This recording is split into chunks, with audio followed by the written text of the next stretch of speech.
Bonjour à tous, comment allez-vous? Aujourd'hui, malheureusement, on fête le départ d'un grand artiste.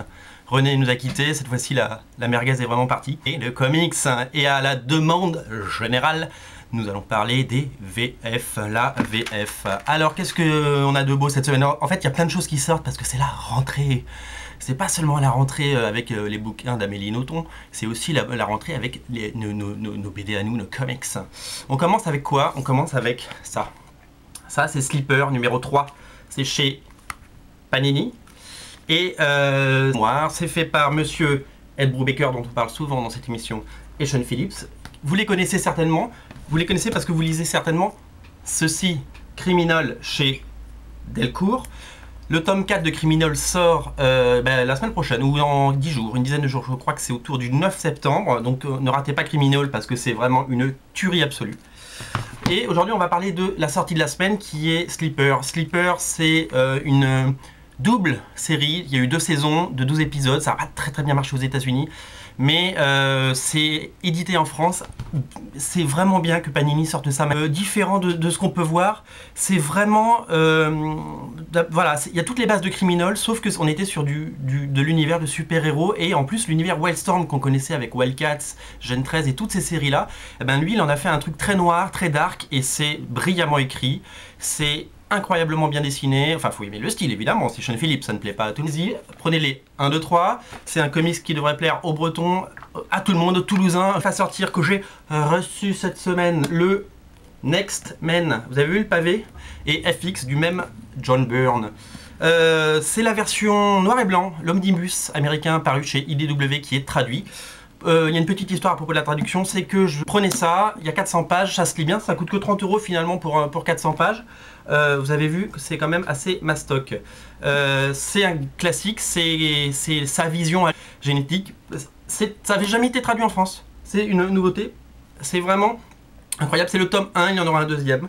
Pour vous montrer, parce que vous êtes des perfectionnistes, je vous montre l'édition américaine en couleur, parce qu'ils ont fait l'édition en noir et blanc aux États-Unis, mais après ils ont fait l'édition couleur, qui sera en 3 volumes. John Byrne Next Men, chez ID. Voilà, je vais vous montrer quand même 1 ou 2 pages. Voilà, vous voyez là, il est derrière une forêt tropicale.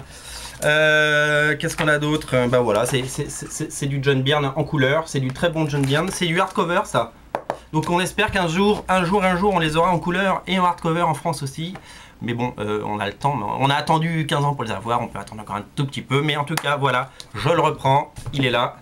Next Men, vous pouvez le commander, Next Men. Alors où est-ce que ça se trouve? Ça se trouve pas dans toutes les librairies, mais vous pouvez le commander sur le site de Dante Comics. Vous tapez Dante Comics sur Google, ou je crois que c'est dante-prod.com le site. Voilà, vous pouvez le commander directement. C'est une édition plus petite, chose en VO. Il y aura d'autres VF la semaine prochaine, mais voilà, en attendant, voilà, hein, vous m'avez compris.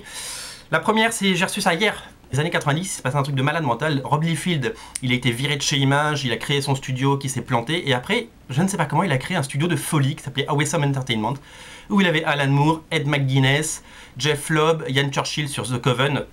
Excusez-moi, je viens d'avoir une petite nausée. Par Alan Moore, donc Brandon Peterson sur Glory. Enfin, c'était absolument taré. Et cette série, un ovni absolu, Kaboom, de Jeff Loeb, à l'époque où il savait encore écrire des bons comics, et Jeff Matsuda. Jeff Matsuda qui après est parti faire le dessin animé The Batman. Donc ça reprend la première mini-série. Je vais vous montrer un petit peu comment c'est à l'intérieur. Donc c'est le style très manga, on va dire, hein, de Jeff Matsuda. En fait, moi j'ai envie de dire, plutôt que manga, c'est très vif, très dynamique et très... voilà, c'est une influence de l'animation. C'est quelqu'un qui est Uber dessinateur Kieron Grant ou Kieron Giff, je sais plus. Et ensuite,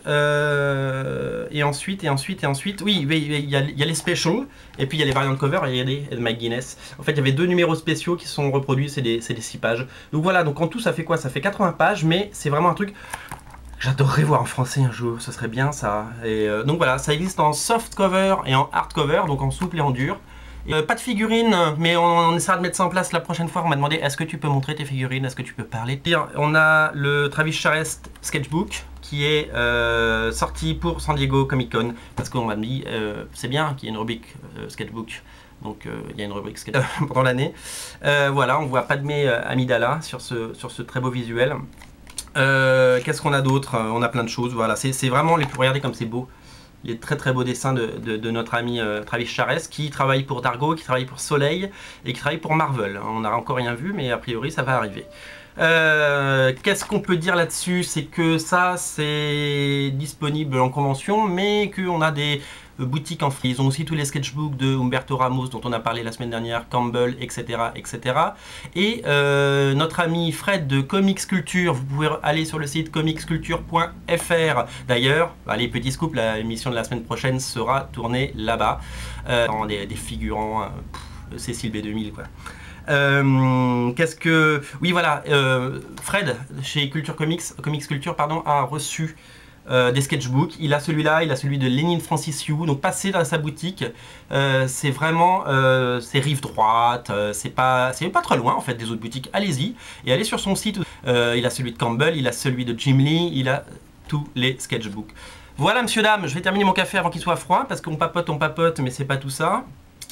Comme vous l'avez vu, pas de bière. Je voulais remercier notre ami Erwan de Libération qui m'a fait un super article la semaine dernière que vous avez dû voir sur Comics Place. Je remercie tous ceux qui ont podcasté l'émission et tous ceux qui l'ont regardé entre 700, 800, 900 fois. C'est un truc de dingue.